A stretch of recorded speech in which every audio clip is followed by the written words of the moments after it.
So,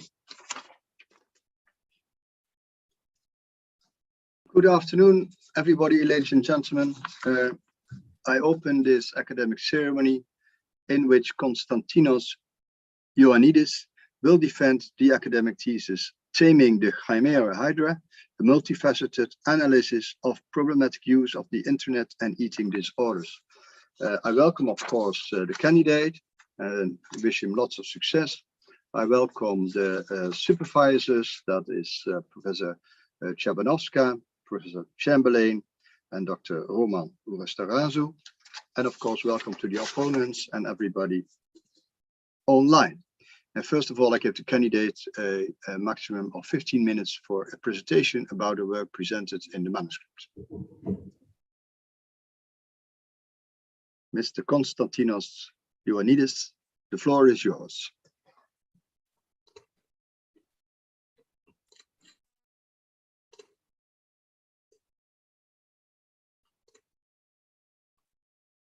I hope you'll be able to see my presentation now and you can hear me okay. Dear Pro-Rector, dear members of the Corona, dear family and friends joining from around the globe, paradoxically, through the power of the internet, I would like to start the defense with some background story about the title of my PhD thesis, Taming the CHIMERA-HYDRA, a multifaceted analysis of problematic usage of the internet and eating disorders. Before I begin, I present to you my disclosures for today's presentation.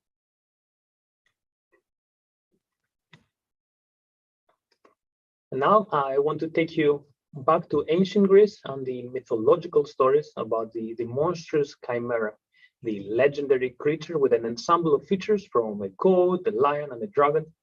The chimera, in the current analogy of the thesis, symbolizing the multifaceted nature of the online environment, incorporating social media, gaming, online gambling, etc. But also the Hydra, a multi-headed monster guarding the entrance of the underworld with a regeneration feature.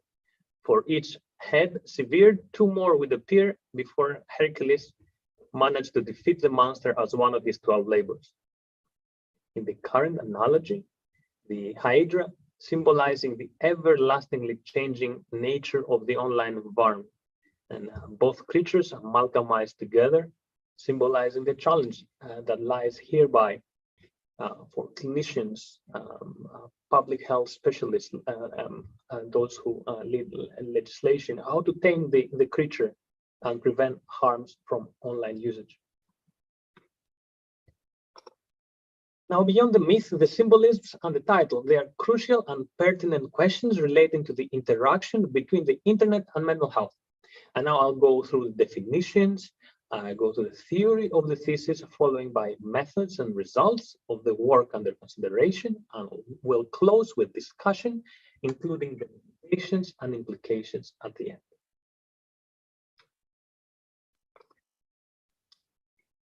In the current thesis, problematic usage of the internet, henceforth PUI, is used as an umbrella term incorporating a range of repetitive and impairing behaviors for which the internet can act as a conduit for.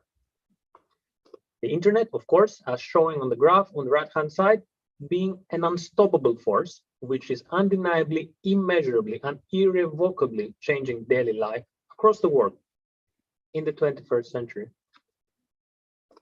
On the other hand, eating disorders are clinically defined psychiatric illnesses characterized by excessive worrying about someone's weight or shape, very often accompanied by specific behaviors that are targeting to control someone's weight or shape. Some of those behaviors have catastrophic consequences. Eating disorders have a complex and partially known cause that implicate multiple layers of sociocultural and biological contextual variables. And over the last decade, there's been growing concern about how does the internet influence eating disorders. That was initially around 2010 with the pro-anorexia blogs and the chat rooms, issues that now appear to belong back in the Stone Age. That's how the internet is quickly changing. But despite those concerns about a decade ago, this was kept relatively in the shadows of public view until very recently, whereas last year, where groundbreaking whistleblowing revelations for major social media companies indicated that secretly held big data from social media usage showed that social media users can actually make body image issues worse. Particular groups like adolescent girls were much more vulnerable to them. Reports found themselves in the major public arena, causing a lot of discourse, like BBC Global and other major media outlets. I will now explain what I have been up to in the last few years and how those whistleblowing reports relate to the current thesis. Over the last few years, I dug into the theoretical concepts of eating disorders and PUI, and I saw a lot of overlapping contingencies between those two. However, many aspects of the interaction were poorly understood and requiring further investigation, in my view. With the main overarching question being, how do eating disorders interact with PUI and its various facets? A question that I thought can be broken down to 4 different research questions or objectives. First, PUI was generally regarded as a problem of the teenage boys that play computer games.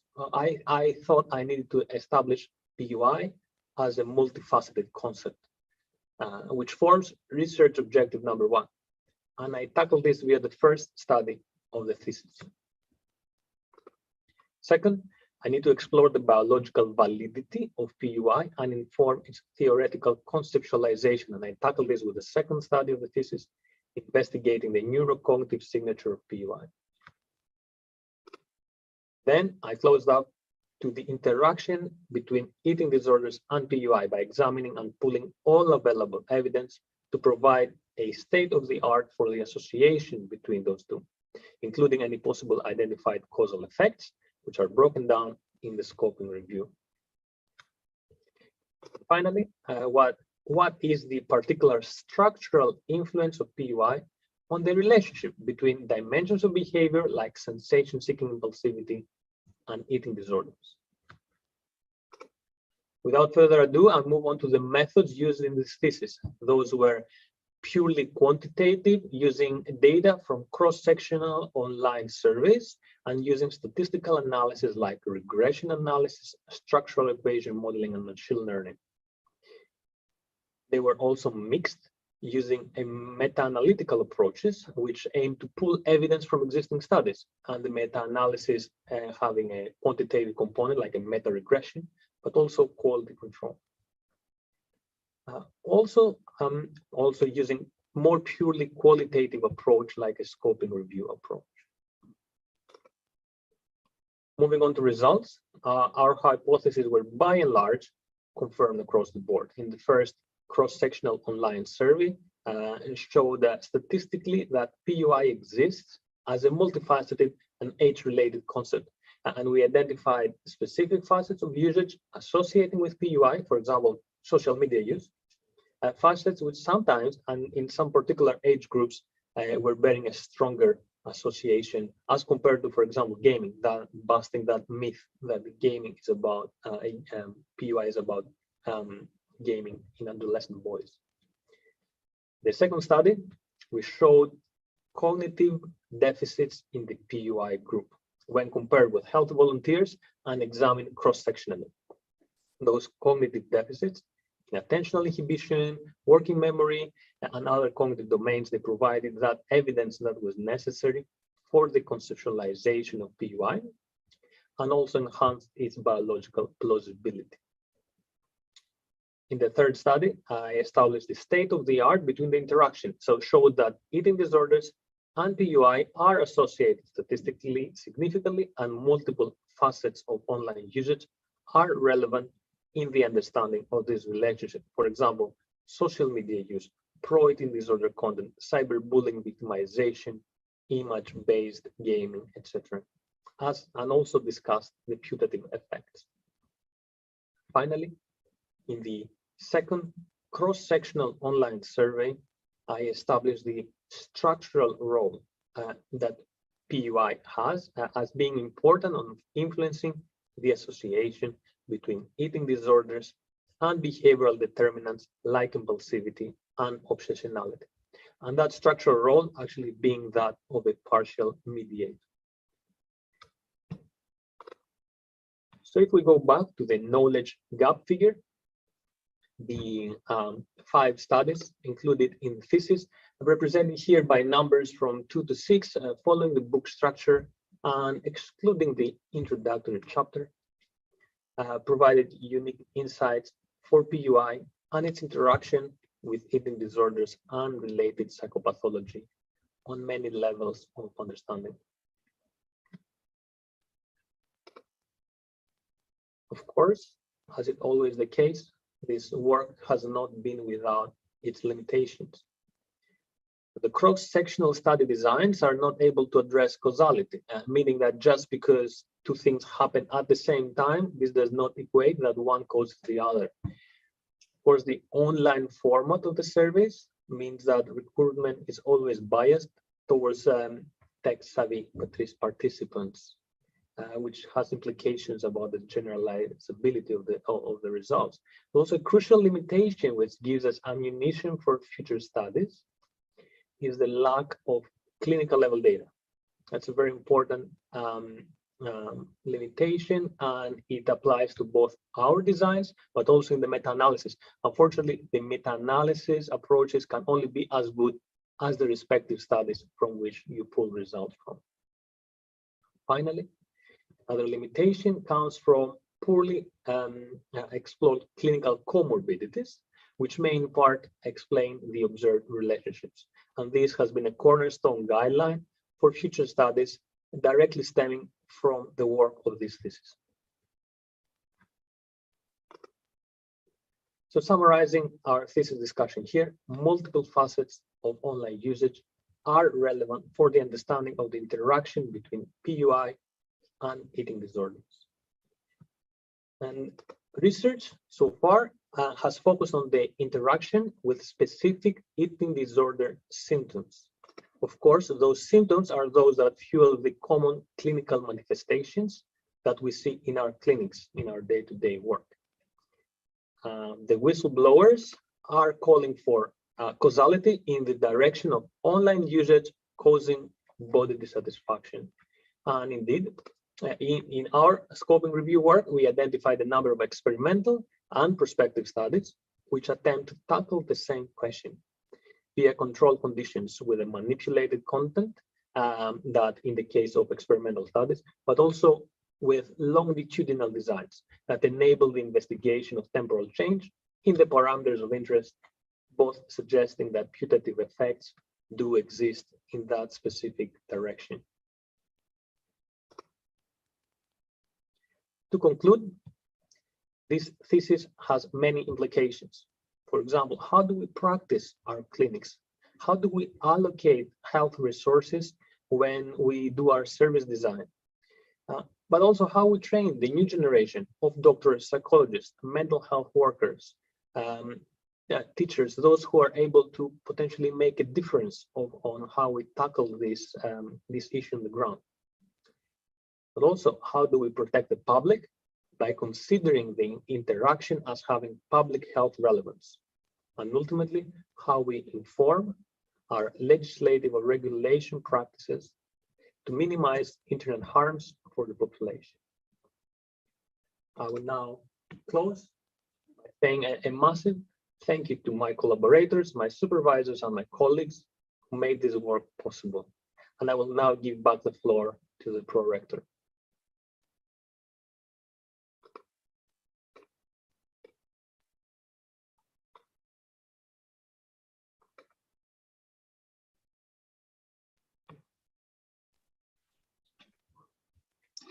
Thank you very much, Mr. Candidate, Mr. Ioannidis.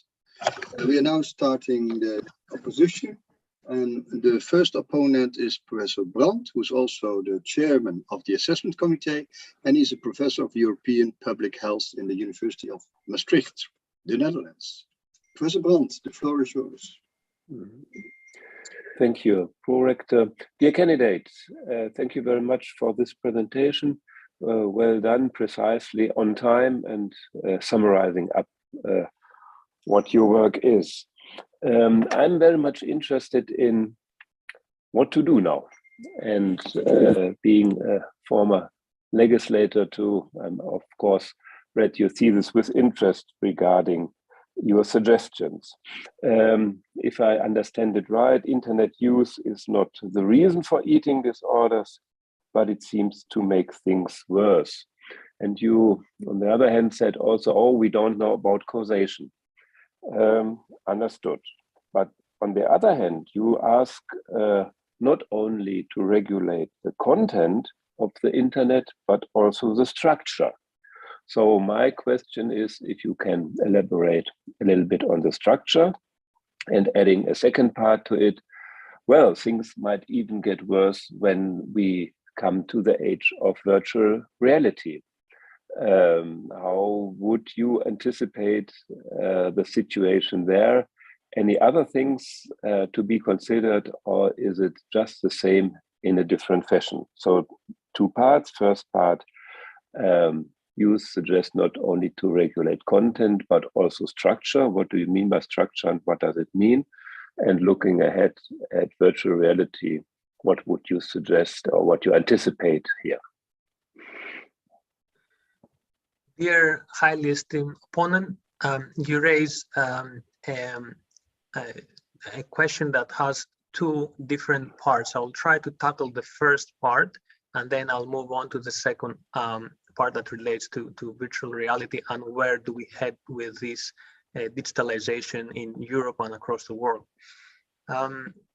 In this current thesis, we were able to address what does the state of the art of the current available literature tell us is that there is a correlation between multiple facets of online usage and eating disorders when on the level of symptomatology. Unfortunately, the studies that we have so far, they provide preliminary evidence to the causation. It is very unfortunate that the strongest evidence we have about causation, it stems from the whistleblowing reports. I think that speaks a bit about the limitations that modern research has. What are the structures that enable to fund that research and ourselves or the wider research community, the limitation that we have to be able to establish causation in such a very complex area, and also to take into consideration we're dealing with an extremely complex issue. If we take examples of, for example, say the smoking and its relationship with lung cancer, it took years and years to establish the causal links between those two. Like history will tell us that it's going to be an extremely prolonged and uphill battle. We're gonna need to continue with our research. We're gonna need to continue with trying to understand, to explore the causal links in those, and then complex illnesses like eating disorders. As I said, I think it's naive to think that internet is now we found now internet is the one and only causal factor. As you said, it contributes to the presentations, both in terms of chronicity and maybe for particular individuals who are specifically vulnerable, it contributes to the problems either getting worse or people not being able to get better from that.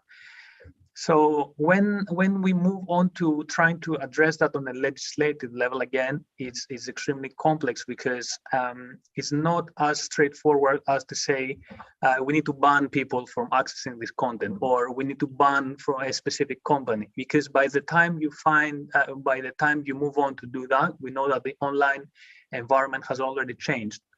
Many attempts have been made to regulate, for example, the gaming world. Things like what has been done and what appears to seem to be working from the gaming world is that you put specific caps on individuals' accounts. People are not able to access their gaming accounts, for example, after a specific time in the night. That seems to be work in helping people not staying online for prolonged periods of time with and damaging their circadian rhythm. and suffering from insomnia or other consequences for that. You brought up the issue of structure of the online environment. An example of that is, trying to find ways that people are not get lost in the specific architecture of the online environment, so as they are able to enjoy some benefits of linking with the community, but not spending undue time consuming a content that is potentially hazardous for their health. There are ethical considerations to that as well, because things that could be put into consideration for discussion, whether something like that can be applicable in this case, is whether it is of public interest to use, for example, tools like machine learning to identify individuals by creating a deep profiling of their usage and say, okay, this individual is identified as a vulnerable individual. They may, for example, need to receive a health warning, in the same ways that your phone might tell you, oh, you've used too much of your noise. You need to be aware that you're using too much noise. It might be bad for your hearing. In the same way, someone can receive a health warning notification that they have consumed a particular facet of media that can be potentially hazardous. But again, there's multiple layers there, ethical considerations, whether it is okay to allow usage of people's data for that purpose, but technically it is possible. So to wrap up the answer from the first question, I think there's multiple variables that play a role in understanding how we move forward with the legislation. I think understanding the structure of the online environment is important, and there are ethical considerations of how about we go to do that. To move on to your next question, it's a scary world out there in some ways. It's exciting and it's scary. We can all be technology enthusiasts, and it's very obvious. A lot of benefits that come to our lives from the use of technology, the digitalization of the world around us, the massive benefits that this can have for our daily lives and all that. At the same time, there's something that is lost. Every time with something that is gained, something is lost, and there is a possibility that part of that would be lost with with virtual reality and the digitalization that is happening. Is something that keeps communities together, and things that people might need to find themselves seeking ideals. For example, we know that thinness ideals have been promoted by media historically. Yeah, but God, in the virtual environment, I can have a different body. I can overcome this. I can have a body that's fit. And that's a very interesting. And of course, a lot of the gaming industry is exploiting that to a large degree.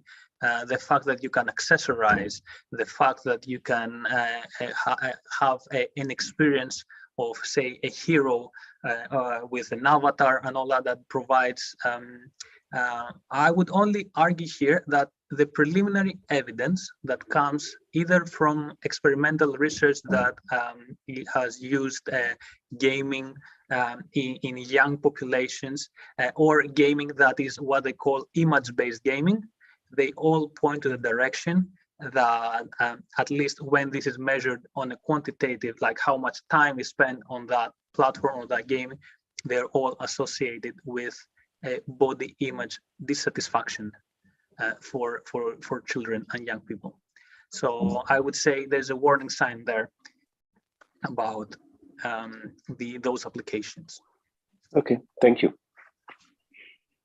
Thank you very much, Professor Brandt, for your opposition.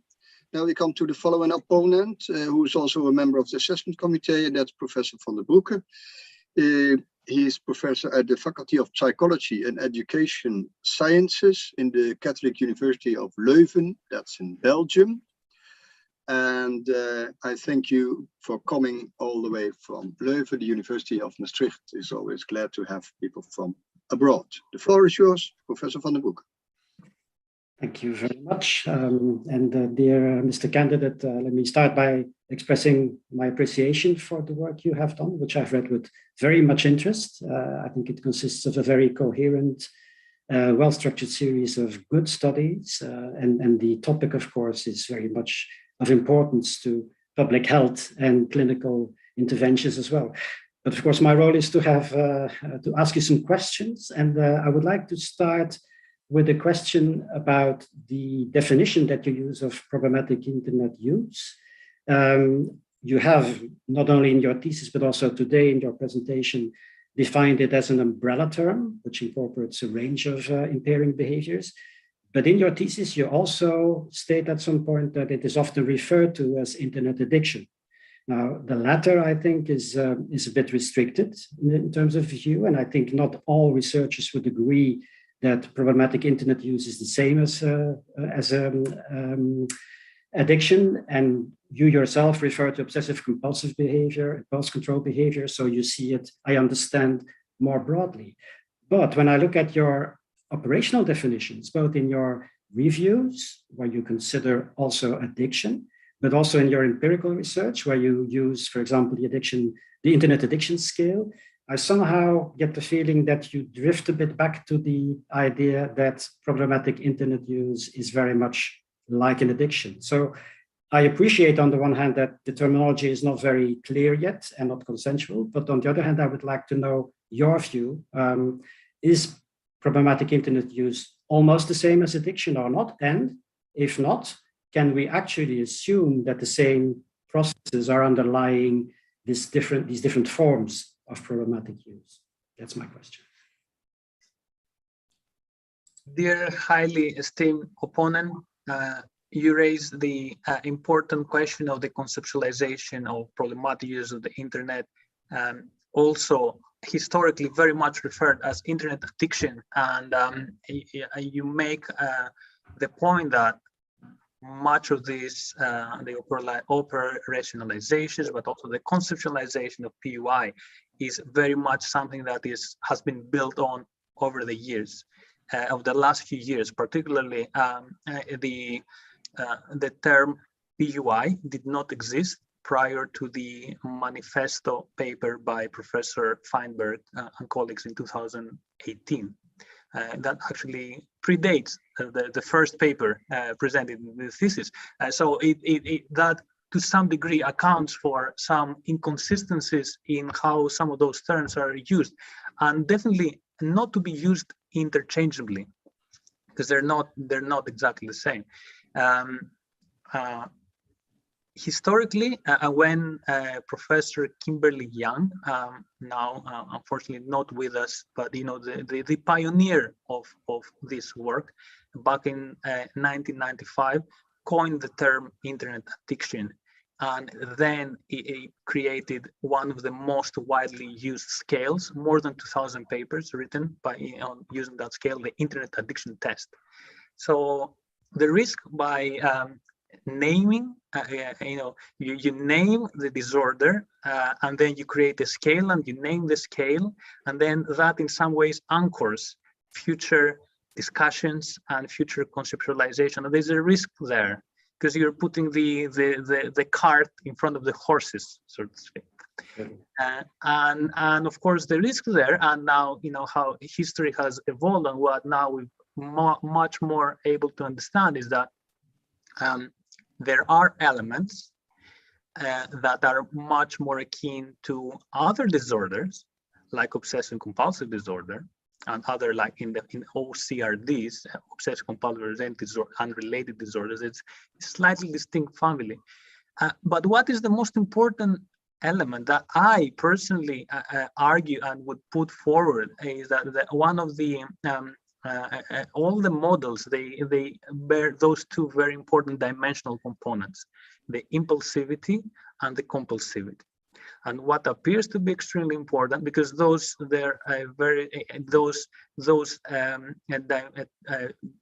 dimensions can be understood on the level of trait behavior, but they can also be measured in neurocognitive, neurobiological studies, even on the level of neural chemistry.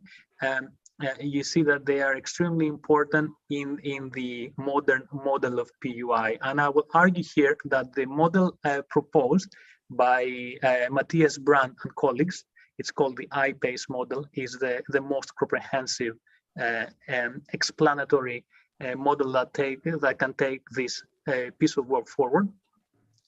And those two elements of impulsivity and compulsivity, they play a critical role. Impulsivity playing a critical role in the introduction of many of those behaviors.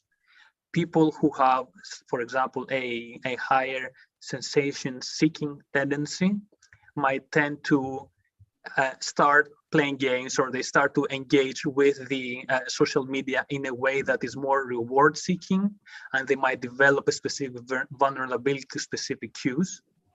And then by seeking out the same behavior, initially you get a lot of gratification and you repeat the same cycle. But as you move on and you repeat the same behaviors again and again, then habits are being formed.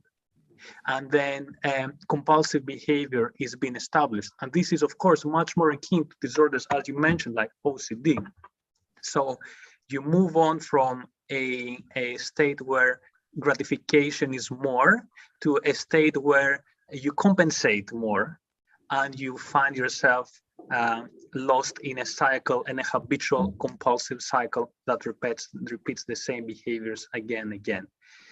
I think the putting things in a box of this is addiction, this is compulsive disorder, is in some ways, I would say, old-fashioned, for use of a better word. There are the RDoC approach, research domain approach, that wants to push psychiatry into a more a dimensional approach, where clinical disorders are understood much more by their dimensional determinants, is actually, I think, the future in psychiatry, and it can open avenues for treatments of disorders like PUI or other related comorbidities. Thank you very much, Mr. Candidate. Mr. Prorector, do I have the time for another question? Very short question and a very short answer. I make a very short question, Mr. Candidate. You refer in your model to cognitive processes, including decision-making, and I think, of course, that's very important. But one of the things that you don't mention, a concept you don't mention at all, is health literacy, including digital health literacy, or if you like, also food literacy. Could you explain very briefly why you do not touch upon that important concept? Short answer, please. I did not consider health literacy, not because myself or my colleagues did not think it is an important piece of the puzzle, but because the focus of the work was slightly separate. So I think it's an excellent idea for future studies. Thank you. Thank you, Professor van den Broeke, for your opposition. We come now to the third opponent, who was also a member of the assessment committee, and that is Dr. Michael. He's a research scientist in the health policy and management in Minneapolis, USA. That's in the United States, Deva. But today he's in Paris, and thank you for coming all the way from Paris, albeit virtually. Happy to be here, and I just want to echo the sentiments of the two opponents who spoke before me and say that I really enjoyed the dissertation. I really enjoyed the presentation. I also want to make a special comment about the artwork, which was really fun, and I think sort of breathed a certain life into the reading of the background story. So I appreciated all the additional touches that you made to make this like an engaging read for your committee members. My question, I have two that are kind of vying for attention from me right now, and mostly because I'm just so interested in hearing what you think about them, not so much because I find them problematic within the concept of the work itself, but I think probably what I'd be most interested in hearing more from you about is, you have touched briefly upon content controls. You have touched briefly on sort of flagging maybe problematic behavior. And I wonder sometimes, by contrast, if studies like this that look for common underpinnings in personal or behavioral traits from fields like psychiatry and psychology that look at things like impulse control or intolerance of uncertainty or obsessive compulsive, if what those do is recenter the role of the individual when it's actually, or when in varied literature, I think we see very compelling evidence that these environments are designed to be manipulative. And so in some ways, I feel like this is kind of a two-part question. The first is, are we placing blame for systems level problem on individual level characteristics? And maybe that's something that makes PIU kind of unique in the context of all these other disorders that you refer to in the field of psychiatry. And then beyond these sort of flagging type controls, do you see any outlet for this from a policy standpoint in the content or regulations governing the content that's shared on social media? Like other examples that I've seen have been where you have to flag in an advertisement if Photoshop was used or something like that. So is that clear? Dear esteemed opponent, I understand your question as having two separate brackets, so to speak. One is whether the approach of highlighting, say, the impulsivity, the cognitive determinants put, so to speak, the blame on the individual rather than the system or the environment. And then the second bracket of this question, as in trying to address what can be done on the ground of things to support this environment being more protective or less hazardous. I see the thumbs up, so I'll go first with the first question, and then I'll go to the second one. You raise an extremely important question of where does the blame sit? And I mentioned earlier on in one of the first questions about it's going to be an uphill battle, because this is the issue that is raised here is in many ways political. It's also financial. It has to do with a lot of things that are extremely complex and cannot easily change. There is, I'll take an example of the gambling industry that says this is, for example, the Center for Responsible Gambling. What does responsible gambling mean? Does this mean that though there are people who gamble responsibly and people who gamble irresponsibly? Is that their fault? Is it where does the blame sit? Is it the individual who is unable to control their impulses? Well, impulsivity is a trait that exists in the population dimensionally.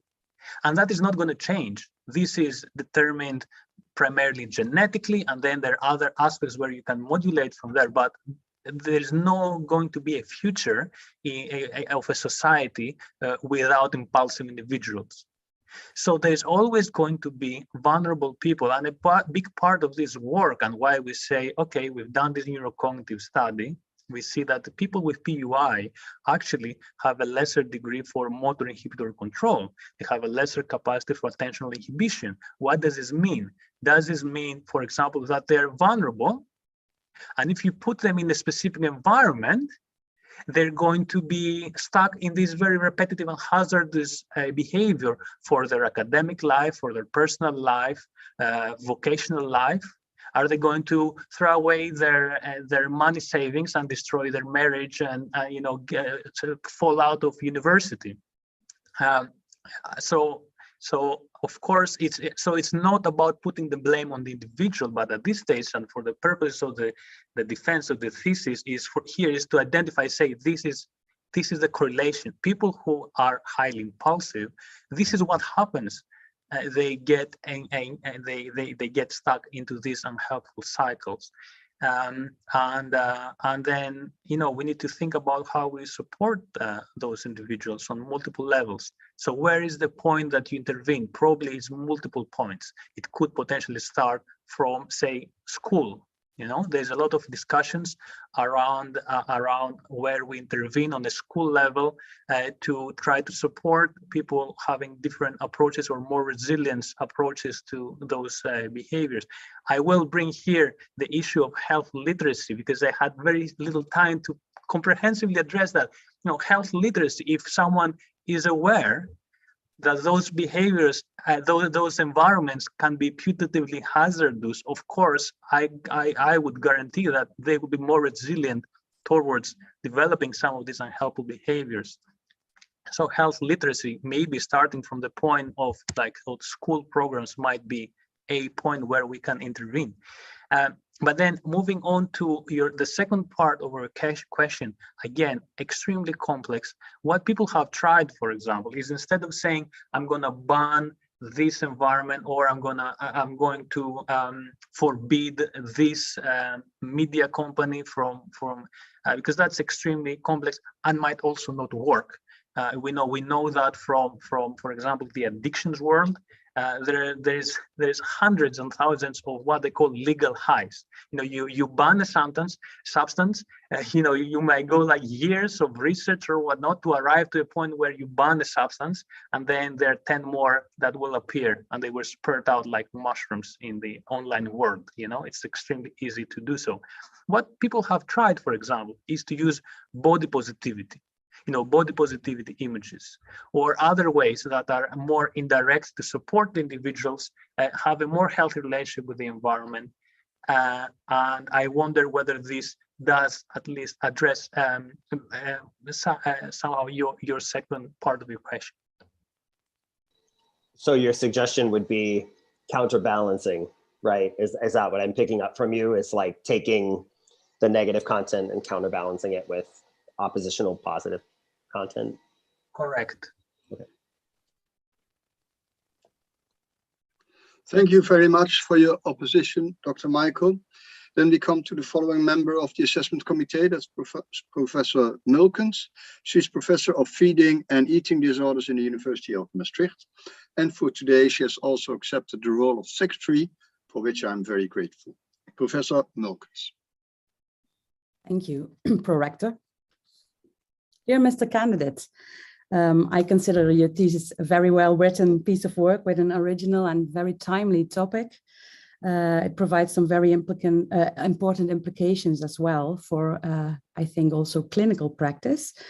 From my point of view, your thesis title is on problematic use of internet and eating disorders, although a lot of studies also go beyond that and go on other problematic use of internet in other disorders and also other studies. But I would like, from my background, to zoom in a bit more on the eating disorder stuff that you did.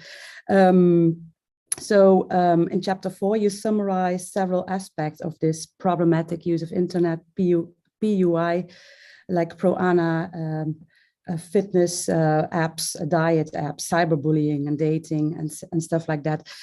I have some questions which I would like to build up a bit. So I was thinking, and my first question would be, what are, in your opinion, the exact problems when using the internet? I mean, these apps, of course, you found this in your studies that these are related to eating disorders. But where do these people go wrong when using the internet? Is it looking for the wrong keywords? Topics? Are they being led to the wrong websites? Are they then vulnerable, maybe too vulnerable to resist the wrong information that is provided or to believe what people say? Do they have too much exposure to thin ideals? What is the problem here? So that's the first question I would like to ask you. Dear highly esteemed opponent, you bring up the issue of how exactly those facets of online use interfere with the symptoms that people may have, or they lead to the development of the symptoms, because some of those behaviors might pre-exist to the development of clinical level disorders. This is actually something that I see in my clinic daily. We've seen usually by the time people arrive to my clinic, they already have clinical level disorders, established clinical level disorders. And what we observe again and again is that the engagement with this online content is almost, I would describe it as poison to their brain. So this constant engagement with pro-anorexia content is almost like teaching them how to be, for example, like the best anorexic. These behaviors, they trigger competitiveness, which we know is highly prevalent in specific eating disorder populations, particularly anorexia nervosa. It feeds into the perfectionism. It feeds into all this fine attention to detail. So the peer groups that exist within the anorexia nervosa community seem to be an extremely powerful perpetuating factor for those who have established eating disorders. So they are, oh, sorry, yeah. So they're already engaged in this behavior. They're already trapped into this algorithm, perhaps, if you can call it that way. And we know that you also discussed it with previous opponents, that it's a very big issue also for governments to try to lead them to maybe other websites or whatever. That's part of the problem. But can we as therapists also do something to prevent that from happening and to treat these disorders, knowing that that both that they have knowing about the underpinnings of CBT, cognitive behavioral treatment, and knowing that this is also based on cognitive dissonance. In fact, how can we use the internet maybe for a positive way to counteract on that? Dear highly esteemed opponent, again, I think these are two different questions, so I'm going to tackle the first one first. I think we see again that the patients get into these communities and they get stuck in competing with each other, trying to find the thinness ideals or the beauty ideals within those communities. And one part of the equation is breaking out of that cycle. So to link that with the second part of your question is, this can actually be a therapeutic goal within a cognitive behavioral therapy model. How would you see that? How could you see such an intervention?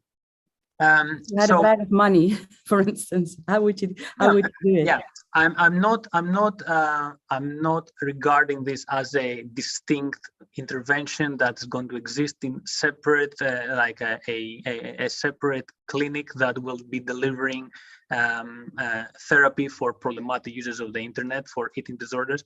What I suggest here, and is something that we are actually using a lot in our clinic here in Cambridge, is that we try to embed in the therapeutic approach that we have with individual, we try to embed some of the goals that are aimed to tackle the usage with the facet of the internet that is not that is deemed to be impeding someone's progress. What I mean by that, if someone identifies that they spend too much time on a Facebook group, that all the discussions are surrounding both weight loss or sharing of image-based content, and they get entangled in this competition, then breaking out from that community can be one part of, one thing that can make recovery easier going forward. If the issue is about how can I stop my compulsive step counting, because we have people in the clinic who do 20, 30, 70,000 steps a day in a very compulsive, and they have the fitness tracker. you know. So part of the therapeutic goal would be to switch off, delete the fitness tracker, remove this in a very similar way that you do a stimulus control from the say like an addiction approach. So you remove, you help the individual remove this the cue that is. So that would be part of the treatment, I guess. Could you also think of some preventing way of people via the internet having people people build a positive body image, how to protect from social media, how to protect your body image from social media, how to do that in a preventive way? Like, do you know the Body Project, for instance? It's a cognitive distance-based project. I think you're referring to work by Amy Slatter and Eric Stice, for instance. So I think, I think studies have been done on body positivity through social media, also use of parody. Well, not per se body positivity, but more to see your body in a functional way instead of in a way that it's overvalued in your self-esteem. I mean. Absolutely, I think that is understanding the body in a functional way. What my body can do. Yeah, exactly. I'm feeling very empowered. But look what my body is amazing, and look what it can do, as opposed to I want to look in a specific manner. I think it's extremely important. We do. I think that has a lot of role in that psychological work, but also in physiotherapy-based approaches, where they embed a safe exercise at every level. There's separate discipline. I think, bringing multiple disciplines on the same page with that anchoring, as you said, the functional aspect of what my body can do is actually a very important piece of the work, both for anorexia and bulimia nervosa, for sure. Okay, thank you very much. Thank you very much for your position, Professor Milkens. Then we come to the following opponent, also a member of the assessment committee, and that's Professor Burazeri, and he's professor in the Faculty of Public Health, Faculty of Medicine of the University of Tirana in Albania. And thank you, of course, also for coming all the way, albeit virtually from Albania.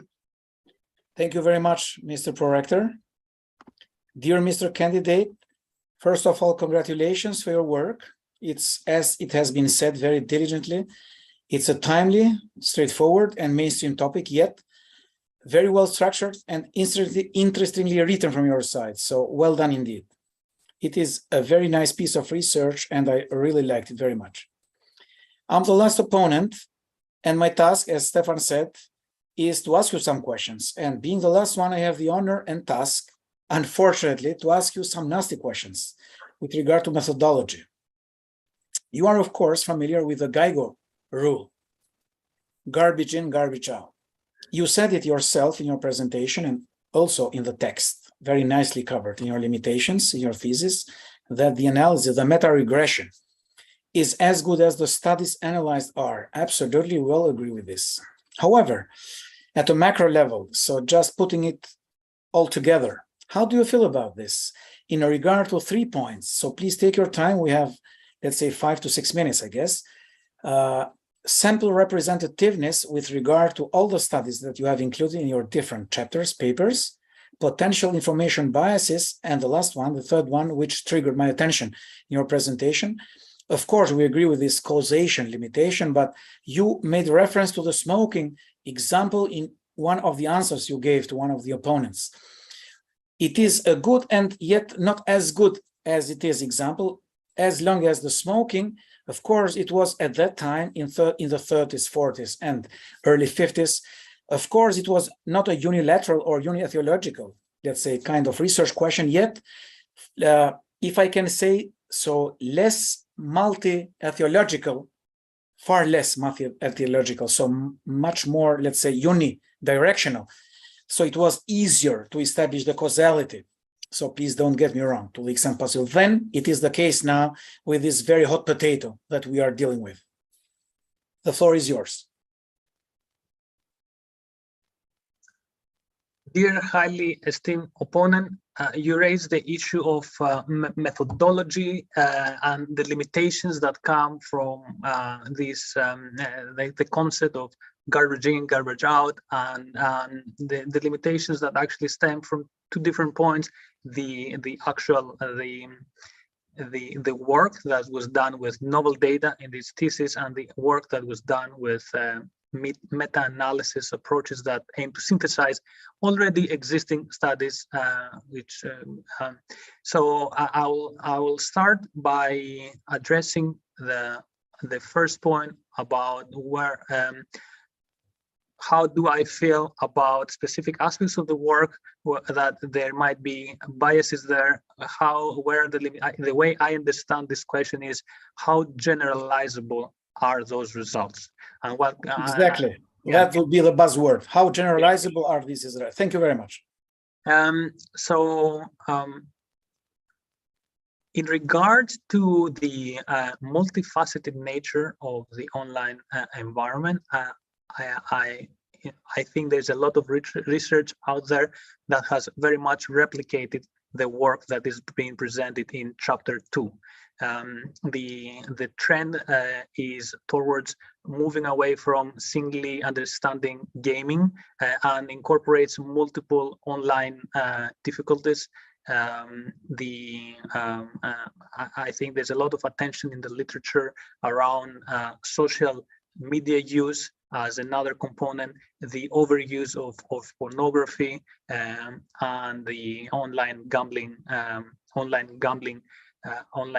use, also online shopping as a compulsive behavior that has specific impacts on people's quality of life and mental health. So I think, yes, when the studies, when they were done, they had the limitation of generalizability that lie in various different aspects of that have all those different aspects, but they have been very much replicated after then when they're done. Still, I think there are aspects that are less understood. I would mention a few of them: race, socioeconomic status, sexual orientation, and in many ways ethnicity. I mentioned race, but I also meant ethnicity. I think it's those are in those studies. I think there's much more to be understood about how those variables may be confounding some of the results. Of course, the other important variable that is still not is, I think, the jury is out there, is the confounding mental health comorbidities. There are still a few comorbidities that are they're very much missing from the literature. We have not been able to directly address those. For example, ADHD, attention deficit hyperactivity disorder. This is a highly overlapping comorbidity, and in some ways it might be contributing to the phenomenon that we describe as PUI, and that relationship is not completely yet understood. Now I find myself slightly struggling with the second and third part of your question, so I wonder if you might be able to repeat that to me. Well, let's say it was all about this representativeness as far as the sample representativeness goes, and also potential limitations regarding the information biases. But probably because we have only 1 minute, I guess, very, very provoking, very, very appealing, very interesting, your point with regard to the comparison with smoking. So can you please address this just in 30 seconds? Because this is very interesting, I guess. Yeah, so I guess my point, when I mentioned smoking, my point was, as you said, this was a very in many ways straightforward. People were inhaling poison in their lungs. They were getting a biological problem that we could put on an X-ray, or we could put on an MRI scan and put it on the wall and say, look, this person has been doing that behavior and this is the result. And still, it took us decades to establish the causation, and then more decades to do to explore this as a public health and do the legislation to. So what to do? What to do with your topic then? Extremely, I would say, extremely much more difficult to address, because we're talking about ideas in people's heads, concepts that are a bit more abstract, and a causality that's much more difficult to establish. And I think we're very lucky to have whistleblowers saying there is big data out there to actually show that, because that can build some momentum, take this forward. Thank you very much. Thank you very much. Okay, thank you, Professor Bourrazé, for your opposition. Hora asked. And then the middle came in, and it was the ora est. Okay, Mr. Ioannidis, the time appointed for the defense of your thesis has passed, and the degree committee will now withdraw to discuss the quality of your thesis and of the way you've defended it. And I request that you and your company await online the results of our deliberation and our return. So therefore, I suspend the meeting.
I reopen this academic meeting.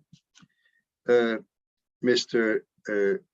Ioannidis, the degree here present, the degree committee here present has assessed the quality of your thesis and of your defense.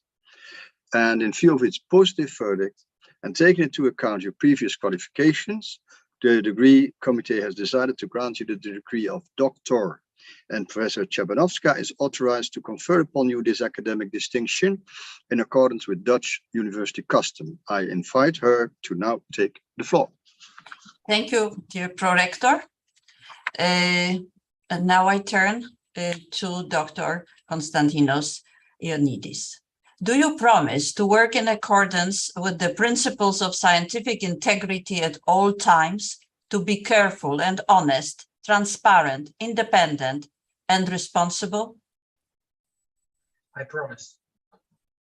By the authority vested in us by law in conformity with the decision of the committee here present online, I hereby confer upon you, Konstantinos Ioannidis, the degree of doctor and grant you all rights attached by custom and law. As evidence of this, you will soon receive the degree certificate signed by the rector, the secretary, and the supervisor, affixed with the official seal of the university shown by the beadle.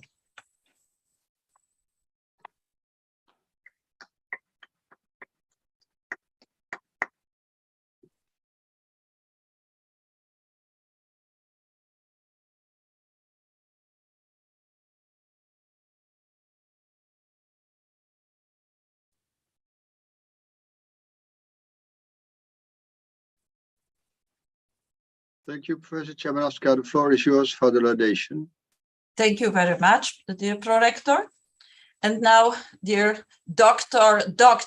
Konstantinos Ioannidis, dear Konstantinos, it is a great honor and pleasure for me to be a part of your academic success and promotion. You took us on a great, exciting scientific journey into the realm of a problematic use of the internet and eating disorders, which is a very current problem.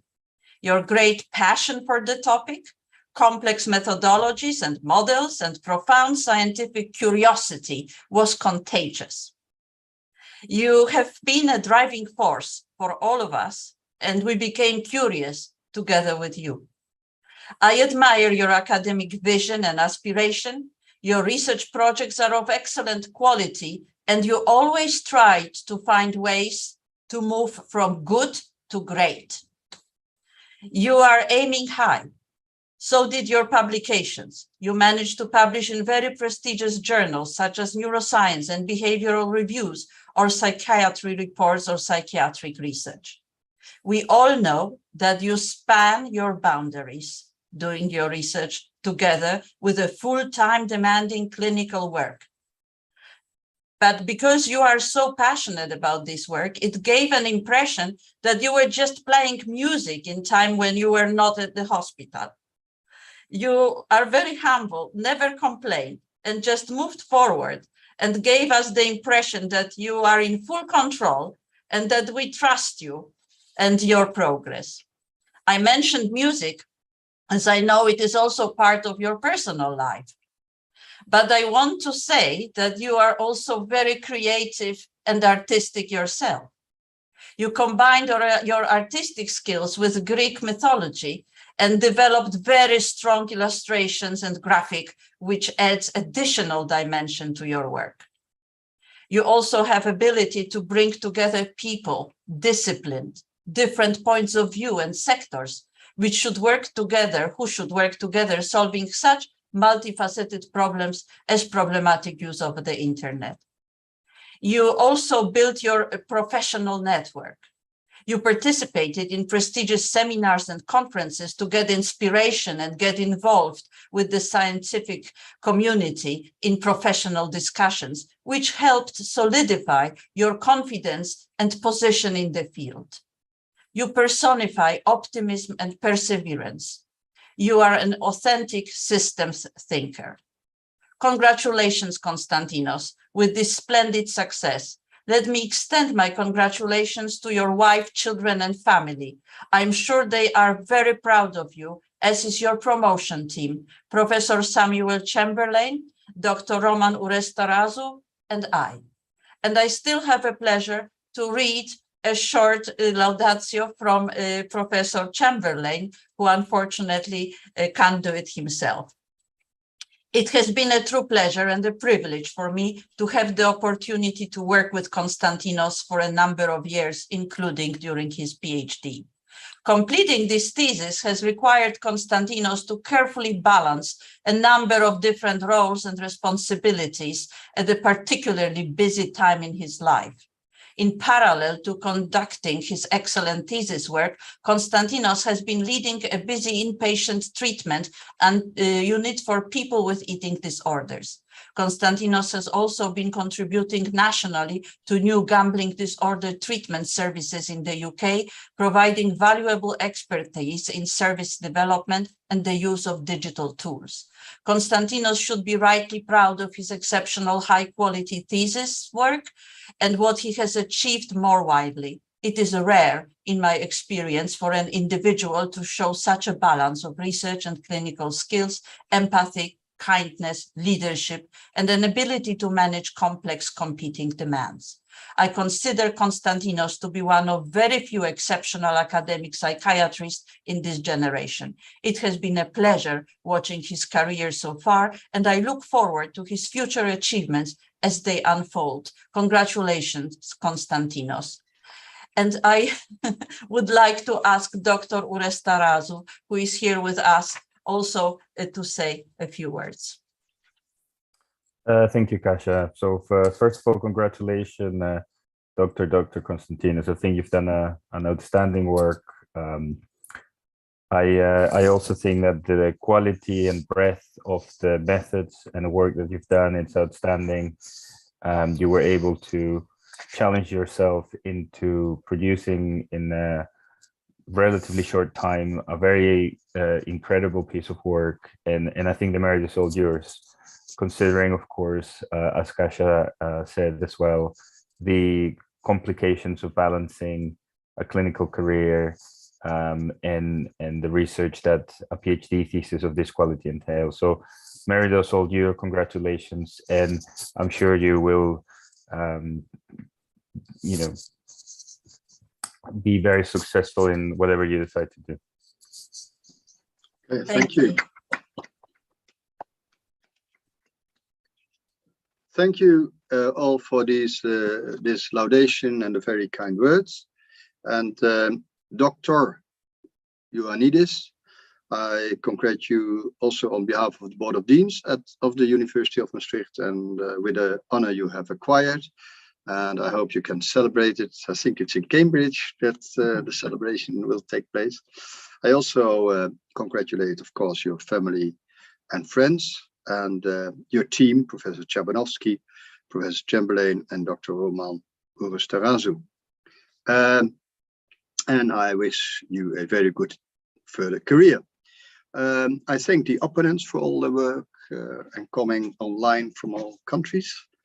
And I thank Luc Peters, Joshua van Veru, and the Beadle for their support and making such an online PhD session possible.